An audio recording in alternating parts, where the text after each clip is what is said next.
తాకట్లో ఉన్న మీ బంగారాన్ని విడిపించి ఆ రోజు ఆన్లైన్ రేటుకి కొంటాం. Sharma gold company.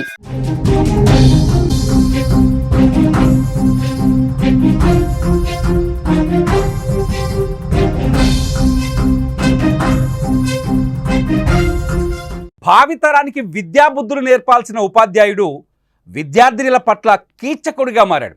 కామంతో కళ్ళు మూసుకుపోయి ఓ బాలికపై అఘాయిత్యానికి పాల్పడ్డాడు. చేయరాని తప్పు చేసి బాలిక జీవితాన్ని అంధకారంలోకి నెట్టేశాడు. బిఆర్ అంబేద్కర్ కోనసీమ జిల్లా మండపేట నియోజకవర్గంలోని రాయవరం మండలం మాచవరం గ్రామంలో 4 నెలల క్రితం ఒక 9వ తరగతి చదువుతున్న విద్యార్థినిపై ప్రైవేటు పాఠశాల ప్రిన్సిపల్ జయరాజు అఘాయిత్యానికి పాల్పడ్డాడు. అత్యాచారం చేసినట్లు ఎవరికైనా చెబితే చంపేస్తానని బెదిరించాడు. దీంతో భయంతో బిక్కుబిక్కుమంటూ ఉండిపోయిన బాలికకు ఇటీవల అస్వస్థత ఏర్పడింది. పర్సనల్గా ఆ అమ్మాయికి ఎటువంటి పీరియడ్స్ లాంటివి రాకపోవడంతో కుటుంబ సభ్యులు ఆసుపత్రికి తీసుకెళ్లారు. ఆమెకు వైద్య పరీక్షలు చేస్తే గర్భవతి అని తేలింది. దీంతో ఒక్కసారిగా ఆ ఫ్యామిలీ మెంబర్ షాక్ అయ్యారు. తల్లిదండ్రులు లబోదిబోమన్నారు.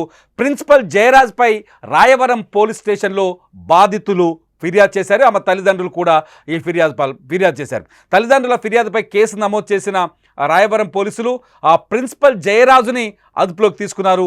ఇది అక్కడ వాస్తవ పరిస్థితి. అంటే సాధారణంగా స్కూల్కి వచ్చే పిల్లల్ని కన్న బిడ్డల్లా చూసుకోవాలి. అది కూడా ఫౌండేషన్ స్కూలు. ఆ స్కూల్ పేరు చూస్తేనే నిజంగా మార్గదర్శి అంట. మార్గదర్శి బ్రిలియంట్ స్కూలు, మార్గదర్శి ఫౌండేషన్. కేవలం డబ్బులు దండుకోవడానికి దొంగ మాటలు చెప్తారు ఇటువంటి దుర్మార్గులు. జయరాజ్ లాంటి ప్రిన్సిపల్, అతని ఫోటో చూడండి, ఆ స్క్రీన్ పైన ఈ వీడియో చూడండి, ఈ వీడియోలో అతని ఫేస్ చూడండి, ఎంత శుద్ధ పూసలా కనిపిస్తున్నాడో. ఆ స్కూల్ అభివృద్ధికి తల్లిదండ్రులందరూ మీ సహాయ సహకారాలు అందించాలి. మీ అమూల్యమైన సహాయ సహకారాలు అందించాల్సిందిగా మేము కోరుకుంటున్నాం. మీ పిల్లల భవిష్యత్తును మేము తీర్చిదిద్దుతాం. ఇటువంటి దుర్మార్గులు పిల్లల భవిష్యత్తును తీర్చిదిద్దుతారా? ఒకసారి ఆలోచించండి. ఇటువంటి దుర్మార్గులను ఏం చేయాలి? ఉరిదీయాలి. ఒక మాట చెప్పాలంటే ఉరిదీయాలి. ఇటువంటి దుర్మార్గులు పిల్లల భవిష్యత్తును తీర్చిదిద్దుతారా? కన్న బిడ్డలా చూసుకోవాల్సిన 9వ తరగతి బాలిక పైన అఘాయిత్యానికి పాల్పడి ఆ బాలికను గర్భవతిని చేసిన ఇటువంటి దుర్మార్గులను ఏం చేయాలి? నిజంగా ఈ భాషని న్యూస్లో వాడటానికి బాధ కలుగుతుంది. ఇటువంటి భాష వాడాలంటే ఇటువంటి లైవ్ న్యూస్లో వాడాలంటే బాధ కలుగుతుంది, కానీ ఒక్కొక్కసారి ఆవేశం కలుగుతుంది. ఎందుకంటే నాకు కూడా పిల్లలు ఉన్నారు కాబట్టి. మా మాచవరం గ్రామంలో జరిగినటువంటి ఈ దారుణమైన ఘటన చాలా బాధాకరం. ఈ 14 సంవత్సరాల అమ్మాయిని, 9వ తరగతి చదువుతున్నటువంటి అమ్మాయిని స్కూల్ యాజమాన్యం అయినటువంటి కరస్పాండెంట్ షాజీ జయరాజ్ అన్న ఆయన అమ్మాయిని లైంగికంగా దాడి చేయడం చాలా బాధాకరం. ఆ అమ్మాయి అయితే అమాయకురాలుగా ఉంది. ఆ అమ్మాయికి ఏమీ తెలియట్లేదు.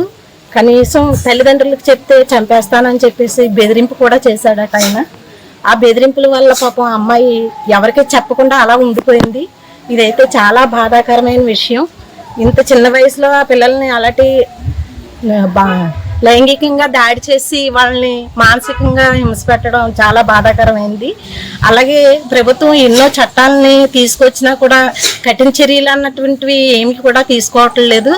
ఇప్పుడైనా సరే ఈ ఘటనలు జరిగిన దానికి కఠినమైన శిక్షలు విధించి వాళ్ళలో ప్రతి ఒక్కరికి కూడా దీని కనువిప్పు కలిగేలా చేయవలసిందిగా ప్రభుత్వాన్ని కోరుకుంటున్నాను.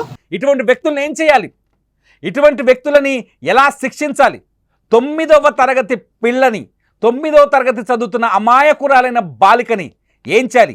ఇటువంటి వాళ్ళ కోసమే పోక్సో యాక్ట్ వచ్చింది. పోక్సో యాక్ట్ ఉంది. పోక్సో యాక్ట్ కింద ఇటువంటి వాళ్ళని జైలుకే పరిమితం చేయాలి, జైల్లో నిర్బంధించాలి. మార్గదర్శి బ్రిలియంట్ స్కూల్ మాచవరంలో మార్గదర్శి బ్రిలియంట్ స్కూల్లో ఉన్న ఇటువంటి వ్యక్తులని నిజంగానే కఠినంగా శిక్షించాలి. స్కూల్కి వచ్చే పిల్లల్ని సొంత కూతుల్లా చూసుకోవాలి. ఆ పిల్లలకి ఏమైనా ఇబ్బంది ఉంటే యజమానిగా, మేనేజింగ్ డైరెక్టర్గా ఖచ్చితంగా వాళ్ళని అజ్జేయాలి. కానీ ఇక్కడ చూస్తే ఈ జయరాజ్, ఒక్కసారి ఆ జయరాజ్ని చూస్తే ఎంత దారుణంగా ప్రవర్తించిండో మనం అర్థం చేసుకోవచ్చు. షాజీ జయరాజ్ ఈయన పేరు. షాజీ జయరాజ్ బీఈడీ చదివాడు. ఆ చదువు ఎందుకు చదివిండో అర్థం కాని పరిస్థితి. ఇటువంటి వ్యక్తులని కఠినంగా శిక్షించాల్సిన అవసరం ఉంది. నిజంగా పిల్లలకి మంచి నేర్పించాలి. ఇప్పటికే ఆ సోషల్ మీడియా విపరీత పోకడలు కావచ్చు, లేకపోతే స్మార్ట్ ఫోన్ ఎఫెక్ట్స్ కావచ్చు, చాలా ఈ సమాజానికి కీడు కలిగించే అంశాలు చాలా ఉన్నాయి. ఇటువంటి సమాజానికి కీడు కలిగించే వాటి నుంచి దూరంగా ఎలా ఉండాలి, స్వేచ్ఛగా ఎలా బతకాలి, ఒక మేధావిగా ఎలా ఎదగాలి, ఒక మంచి చదువును ఎలా నేర్చుకోవాలి, ఒక మంచి భవిష్యత్తును ఎలా నిర్మించుకోవాలి అనేది ఫౌండేషన్ స్కూళ్ళలో నేర్పించాలి. కానీ అమ్మాయిల బాలికలపైనే 9వ తరగతి చదువుతున్న బాలికలని లోబర్చుకొని వాళ్ళపైన అఘాయిత్యానికి పాల్పడి వాళ్ళ జీవితాన్ని నాశనం చేసి ఆ అమ్మాయికి భవిష్యత్తు ఉంటుందో ఒకసారి ఆలోచించండి. వీడి మాయమాటలకు పడిపోయిందో లేకపోతే వీడి బలవంతానికి ఆ అమ్మాయి బలైపోయిందో అర్థం కాని పరిస్థితి. ఈ బలవంతానికి గురైన అమ్మాయి జీవితం ప్రతిరోజు ఇవాళ నుంచి నరకమే. ఒక బాలికని లోబర్చుకోవటం వల్ల, ఒక బాలికని లోబర్చుకొని ఆ అమ్మాయిని గర్భవతిని చేయటం వల్ల ఇటువంటి ప్రిన్సిపల్స్ వాళ్ళ జీవితం మొత్తాన్ని నాశనం చేసినట్టు అవుతుంది. ఇటువంటి దుర్మార్గులని క్షమించాల్సిన అవసరం ఉంటుందా? మీరేమనుకుంటున్నారు? ఈ షాజీ జైరాజ్ అనే ఇటువంటి ప్రిన్సిపల్స్కి ఎటువంటి శిక్ష పడాలి? వీళ్ళని ఏం చేస్తే ఈ వ్యవస్థ మారుతుంది? మీ అభిప్రాయాలు తెలియజేయండి. ఈ వీడియో కింద ఇటువంటి దుర్మార్గులకు పడాల్సిన శిక్షల గురించి మీ అభిప్రాయాలు తెలియజేయండి. మీ అభిప్రాయాలపైన మళ్ళీ ఒక వీడియో చేయడానికి, మరీ ఒక లైవ్ చేయడానికి నేను ప్రయత్నిస్తాను.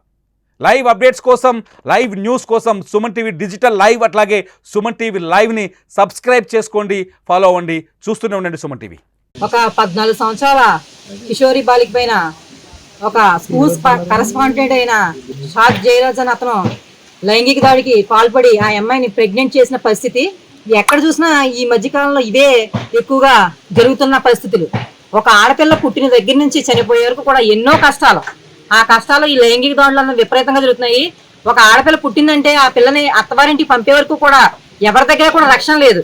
స్కూల్కి పంపితే టీచర్స్ దగ్గర రక్షణ లేదు, ఇంట్లో తండ్రి దగ్గర రక్షణ లేదు, అన్నగారి దగ్గర రక్షణ లేదు. ఈ మధ్యకాలంలో ఎక్కడ చాలా చోట్ల చూసే పరిస్థితులు అయితే అలాగే ఉన్నాయి.